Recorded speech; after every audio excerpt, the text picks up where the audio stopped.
এই পর্যন্ত ৩ জন অ্যারেস্ট হয়েছে, একজন আগরতলা, একজন দিল্লি, একজন কলকাতা থেকে।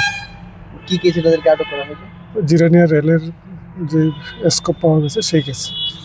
তিনজনে কি মানে রাজ্যের না বহিরেছে? একজন দিল্লির, দুজন আগরতলা। তাদের নামগুলা? অরুণ কুমার ঘোষ, রাজীব দাশগুপ্ত, হিমাংশু ঝা। তিনজনে কি এখন ত্রিপুরাতে রয়েছে না বাইরে কি আরো আনা হবে? দুজনে আগরতলায় এখন। আর কি কেউ এই কেসে কিছু আপডেট রয়েছে? বাকিরা বলা যাবে না, ইনভেস্টিগেটিং ম্যাটার।